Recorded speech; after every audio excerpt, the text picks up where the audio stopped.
Hello छात्रों, दीक्षांत edutech में स्वागत है आपका। आज संतोष सर के साथ पढ़ेंगे वर्ग 3 विषय हिंदी में पाठ जानवर कब पैदा हुए। जानवर कब पैदा हुए। छात्रों, जानवर किसे कहते हैं? वह जो जंगलों में रहा करते हैं, वह जो कपड़े नहीं पहनते, वह जो कुछ भी कच्चा पक्का भोजन कर लेते हैं वो घर में पका के नहीं खाते, कहीं भी बैठ जाते हैं। कुछ जानवर तो ऐसे होते हैं, उनकी खूबियां देखने से ही कैसा प्रतीत होता है। अब कभी आपने देखा होगा भैंस को, बहुत ही साफ सुथरे जगह पर बैठती है, जहां कीचड़ रहेगा, जहां पर पानी कम कीचड़ रहेगा वहां जाएगी और जाकर लौट आएगी। सुअरिया को देखते होंगे, वैसे ही जगह पर लौटाती रहती है। जबकि बहुत से ऐसे जानवर हैं, जैसे बकरी हमेशा नाम नाम करते रहेगी, कुछ भी चबाते रहेगी, मैं करते रहेगी। जितना भी उसको खिला दो, जैसे ही उसके पास, उसके मुंह के पास 4 दूब लेके जाएंगे, मुंह खोल देगी, हम खा लेगी। देखते होंगे ऐसे बहुत सारे जानवर हमारे आसपास हैं। सबसे बेहतरीन जानवर जो मनुष्य का सबसे पहले से मनुष्य का ये रहा है, संरक्षक रहा है, स्वामी भक्त रहा है, कुत्ता। जी हाँ, मैं कुत्ते की ही बात कर रहा हूं कि वो अब कहीं भी टांग उठा देता है। खास करके कोई गाड़ी हो, चाहे वो जितने की गाड़ी हो, जितनी अच्छी गाड़ी हो, उसके चक्का पर तो उसके चक्का को तो शुद्ध कर देता है।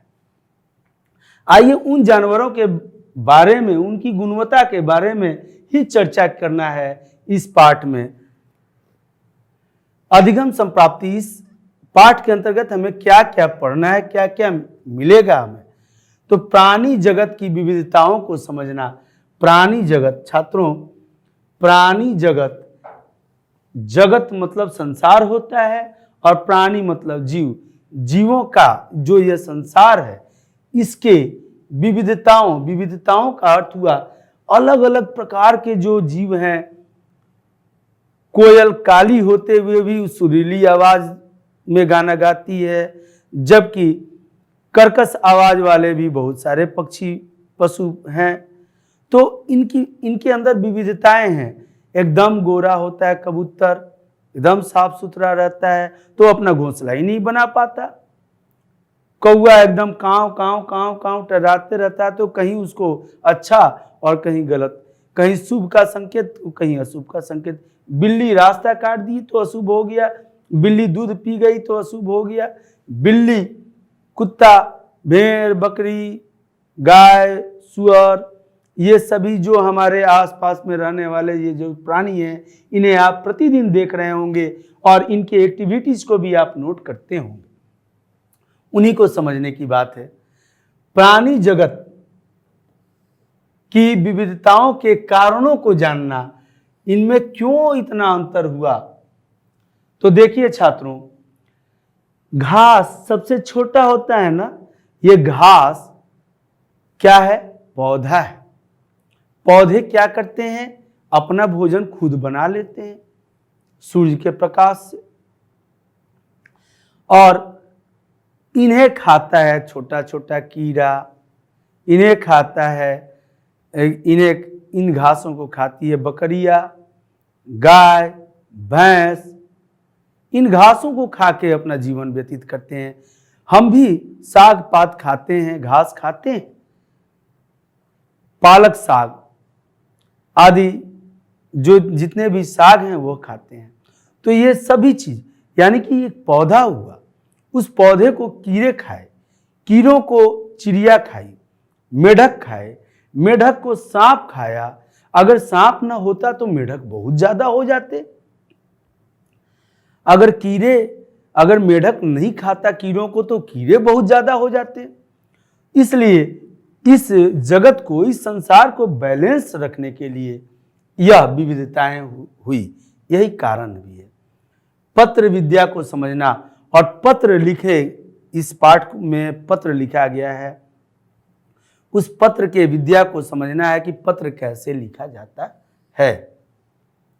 उसके बाद पत्र लिखने की विधि को समझना और पत्र लिखने का जो तरीका इसमें अख्तियार किया गया है उसको समझना है।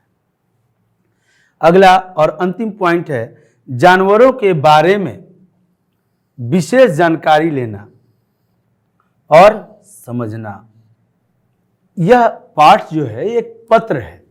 इसमें लेखिका जो है वो अपने बहन इंदु को पत्र लिखी है। प्रिय इंदु, शुरू में छोटे छोटे समुद्री जानवर और पानी में होने वाले पौधे दुनिया की जानदार चीजों में से थे। शुरू में, कौन शुरू में?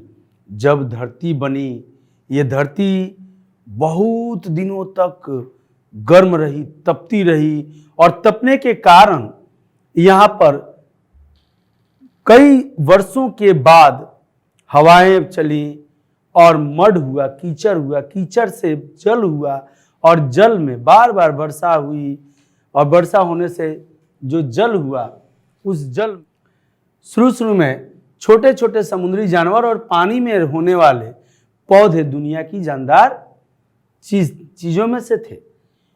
जब ये धरती ठंडी हुई, धीरे धीरे बहुत वर्ष लगे, हजारों वर्ष के बाद जब धरती यह ठंडी हुई, तो ठंडी होने के बाद कीचड़ हुआ, उसके बाद बार बार बारिश आना, यहाँ से भेपड़ जाना, बारिश होना, भेपड़ जाना, तब समुद्री जीव, और समुद्री जीव में सबसे पहला जीव हुआ अमीबा, जो कि जल में रहता था, उसका मुंह नहीं था फिर भी खाता था, उसके शरीर में श्वसन तंत्र नहीं थे फिर भी वह श्वसन करता था, अर्थात वह सजीव और निर्जीव दोनों के समान गुणों को धारण किए हुए था। तो वह जीव जलीय जीव हुआ। ऑक्टोपस, अमीबा के बाद ऑक्टोपस, फिशेस, मछलियाँ जितनी भी हैं वो सभी समुद्र में या नदियों में आने लगी, अर्थात जहाँ भी जल रहेगा वहीं जलीय जंतु, तथा एल्गी, काई सबसे छोटा पौधा हुआ। तो यही इसी बात को वह बता रही है कि पानी में होने वाले पौधे दुनिया की जानदार चीजों में से थे। जानदार माने जिनमें जान हो, जिनमें जान होता है उन्हें जानदार कहते हैं। जो वफा दिखाते हैं उसे वफादार कहते हैं, है ना। जो चौकी को संभालते हैं वो चौकीदार कहे जाते हैं। तो जानदार चीजों में से थे। वे सिर्फ पानी में ही रह सकते थे। किसी कारण पानी से बाहर निकल आते तो जरूर मर जाते। आज भी देखते हैं हम, मछली जल की रानी है, जीवन उसका पानी है, हाथ लगाओ डर जाती है, बाहर निकालो मर जाती है। तो किसी कारण से अगर ये पानी से बाहर निकाल दिए जाते थे तो मर जाते थे। जैसे आज भी मछलियां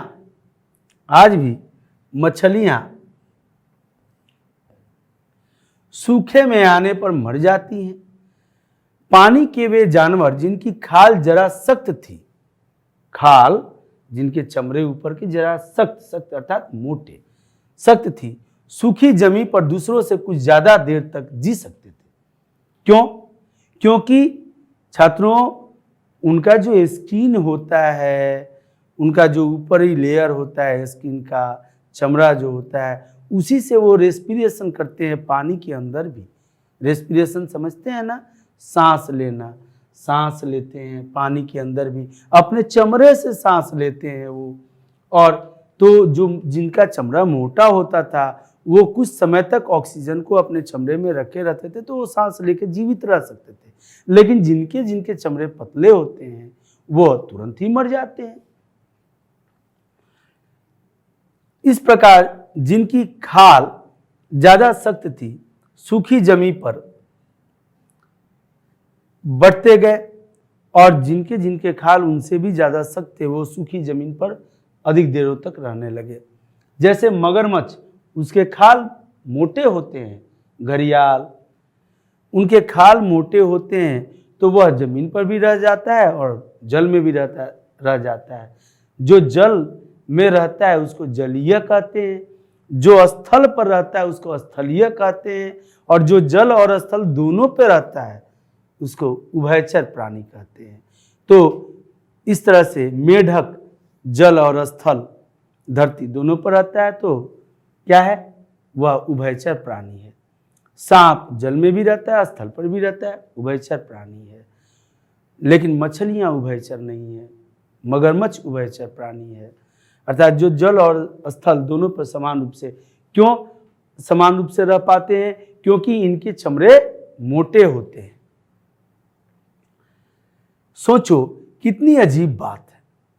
जानवर धीरे धीरे अपने को आसपास की चीजों को अपने अनुकूल बना लेते हैं। जानवर क्या करते हैं? अपने आसपास की चीजों को अनुकूल बना लेते हैं। कैसे बनाते हैं? तो आप देखते होंगे गिरगिट को,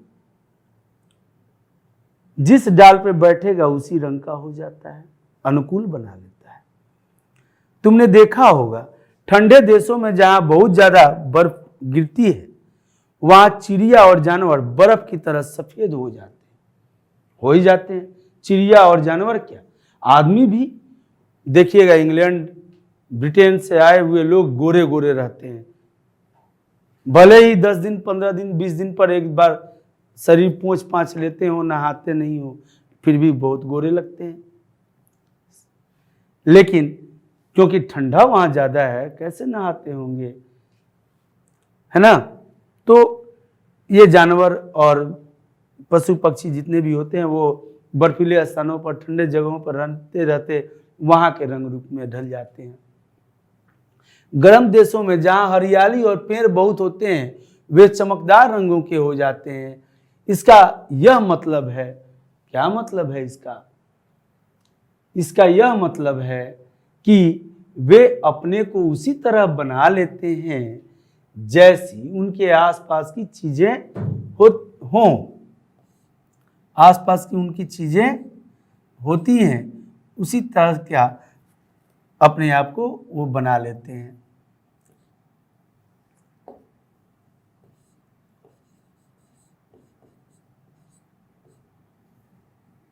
छात्रों,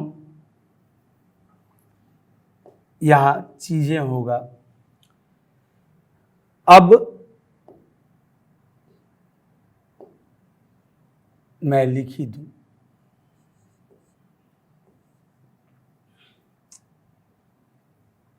चीजें हों उनका रंग बदल जाता है क्योंकि वे अपने को दुश्मन से बचा सके। क्योंकि यदि उनका रंग आसपास के चीजों से मिल जाए तो वे आसानी से दिखाई नहीं देंगे। अगर आसपास की चीजों से उनका रंग मिलता जुलता होगा तो दिखाई नहीं देंगे, और दिखाई नहीं देंगे तो अपने शत्रुओं से अपनी रक्षा कर सकते हैं। ऐसी टेंडेंसी, ऐसी बातें मेढक में देखने को मिलती है, गिरगिट में देखने को मिलती है। गिरगिट के कई प्रजाति होते हैं जो जिस डाल पर बैठेंगे, जिस पत्ते पर रहेंगे उसी रंग के हो जाते हैं। इसलिए चीते का रंग पीला और धारीदार होता है। चीते का रंग पीला और धारीदार होता है। पीला और धारीदार होने का कारण ये होता है कि चीता छुप करके अपना वार करता है, दौड़ा करके अपना वार करता है। उस धूप की तरह जो दरख्तों से होकर जंगलों में आती है, उस धूप की तरह उसका रंग होता है जो दरख्तों से यानी पेड़ पौधों से होकर के जंगल में प्रवेश करता है, उस तरह से आता है। ठंडे देशों में उनकी खाल पर घने बाल निकल आते हैं। ठंडे देशों में खाल पर उनके घने बाल निकल आते हैं। क्यों? क्योंकि घने बाल जब होंगे तो उन्हें ठंड कम लगेगी। वे तो कपड़े पहनते नहीं है, वो ना स्वेटर पहनते हैं, ना शॉल का प्रयोग करते हैं, ना कंबल ओढ़ते हैं जानवर।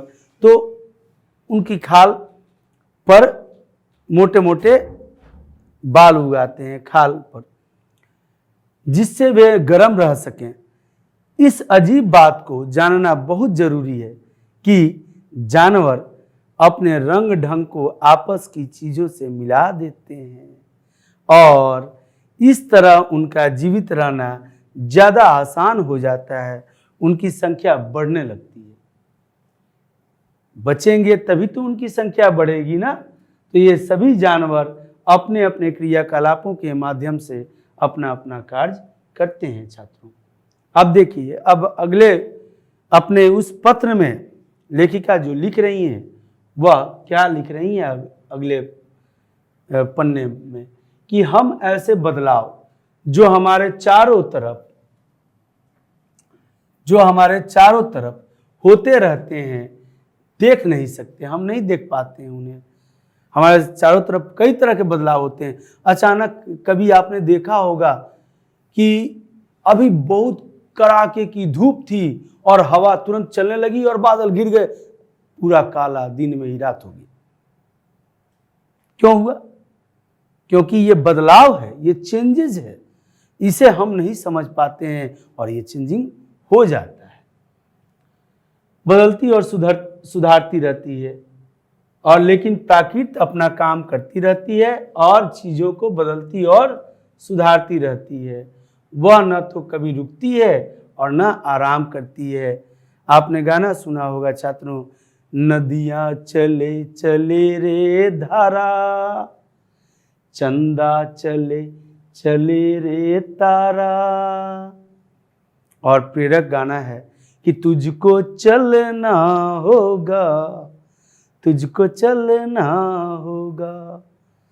अर्थात इसमें यह प्रेरणा दी गई है, इस गाने के अंतर्गत यह बताया गया है हमें कि नदियाँ, सूरज, तारे, चांद, आकाश, बादल ये कभी नहीं रुकते, ये सदैव चलते रहते हैं। ये प्रकृति है, ये प्राकृतिक वस्तुएं हैं, यह कभी नहीं रुकते। आपने साइंस में पढ़ा होगा, living thing and non living thing, natural thing and man made thing. तो ये ऑल आर नेचुरल थिंग, सभी प्राकृतिक, नेचुरल को हिंदी में प्राकृत कहते हैं और थिंग का अर्थ होता है वस्तु। तो नेचुरल थिंग अर्थात प्राकृतिक वस्तुएं हैं जिनमें बदलाव होते रहता है। यह इस प्रकृति में बदलाव इसलिए होता है कि यह चीज़ों को सुधारती रहती है। पेड़ के पत्ते जो सूखने लगते हैं वो गिर जाते हैं, गिरने के बाद नए पत्ते आते हैं पेड़ पर। पहले आम छोटा छोटा फूल होता है, मोजर उसका सुगंध देता है, फिर छोटे छोटे दाने होते हैं, फिर उसके अंदर पता नहीं कहाँ से गुठली आ जाती है। नारियल उतना बड़ा होता है, ऊपर से काट दिया जाता है और अंदर जाओ तो कठोर है, उसके अंदर पानी कहाँ से भर जाता है। ये सब प्राकृति की देन होती है। ये इसी तरह से बदलाव करते करते इस प्रकृति को सुधारती और बदलती रहती है। इसका मतलब यह हुआ कि जैसे और जानवरों ने अपने को आसपास की चीज़ों के अनुकूल बना लिया और आगे बढ़ते गए, इसी तरह आदमी भी तरक्की करता गया, या कहो कि प्रकृति उसे सुधारती रही। पर आज उसके घमंड का ठिकाना नहीं है। किसके? आदमी के। वह सोचता है कि और जानवरों से उसका मुकाबला ही क्या। आदमी सोचता है ना, कभी किसी कुत्ते को मार देता है ढेला, कभी छुप के मार देता है, कभी गैया को, भैंसिया को परेशान करता है, वो बंधे रहते हैं, उनको जाकर रिगा के भाग जाता है सब। और तो और पेड़ पौधे में भी जान है, जीवन है, डंडा ले लेता है या हाथ से ही तोड़ते चलता है, पत्तों को छिलते चलता है। मैंने देखा है आप लोगों के उम्र के लगभग बच्चे इस तरह के कार्य को करते हैं। कभी दीवार पर चलते चलते हाथ रगड़ते हैं, कभी सीढ़ियों पे हाथ रगड़ते चलते हैं, पता नहीं जो दिमाग में आता है वो करते हैं, लेकिन उससे किसी को नुकसान भी तो हो रहा है। बहुत लोग से जानवरों को नुकसान हो जाता है उससे। पर आज उसके घमंड का ठिकाना नहीं है। वह सोचता है कि जानवरों से उसका मुकाबला ही क्या। लेकिन हमें याद रखना चाहिए कि हम बंदरों और वनमानुषों बंदरों और वनमानुषों के भाई बंधु हैं और आज भी शायद हम में से बहुतेरों का स्वभाव बंदरों जैसा ही है। मैं तो यूं कहूं कि आपके क्लास के जितने भी छात्र हैं लगभग बंदर जैसे ही हैं, हुलचुल हुलचुल हुलचुल हुलचुल, शांति से बैठते नहीं हैं। तो ये क्यों? क्योंकि ये बंदर और वनमानुष जो हुए, आदि मानव जो थे, वह बंदर, वनमानुष, चिंपैंजी, लंगूर, भालू, रीछ आदि जानवरों से डेवलप्ड होकर के वह मनुष्य बने। अपने आप में कोशिश किए, अपने आप में प्रयास किए तो मनुष्य बने। निसंदेह बचपन में सभी को घर वाले भी बंदर कह देते हैं, दम बंदर हो गया, नकलची हो गया है, नकल करते रहता है मेरा। लेकिन एक दिन आदमी जरूर बनता है। जिस तरह से सभ्यता का विकास हुआ हमारे, उस तरह से आदमी धीरे धीरे बंदर और वनमानुष से मनुष्य बना। वैसे छात्र भी छोटे जो होते हैं वह भी प्यारे बच्चे। आप तो बहुत अच्छे छात्र हैं, बहुत अच्छे बच्चे हैं, इतने ध्यान से आप लोग सुन रहे हैं हमारी बातों को। तो इससे यह मिलता है हमें कि जितने भी जानवर हैं वह सभी जानवर कहीं न कहीं हमारे भाई बंधु ही हैं, क्योंकि हम भी जानवर ही हैं। हम भी पहले वनों में रहा करते थे, आग की खोज नहीं हुई थी तो पका के खाते नहीं थे, कच्चा ही फल फूल आदि खा लेते थे। लेकिन जब आग की खोज हुई तो पका के खाने लगे, फिर धीरे धीरे किसान बने, खेती करने लगे और वहाँ से आगे बढ़ते बढ़ते, चूँकि हम बौद्धिक क्षमता में सबसे अच्छे थे, इसलिए अन्य जानवर आज तक कपड़ा पहनना नहीं सीखे, परंतु हम लोग हर तरह से उन सभ्यता का विकास करने में सक्षम हो सके। छात्रों, आशा करते हैं कि आप लोगों को यह पाठ बहुत ही अच्छा लगा होगा। जानवरों के बारे में अच्छी अच्छी जानकारियाँ, रोचक जानकारियाँ आपको प्राप्त हुई और इसी के साथ पाठ समाप्त हुआ। अगले पाठ के साथ फिर मिलेंगे, तब तक के लिए धन्यवाद। आपका दिन मंगलमय रहे।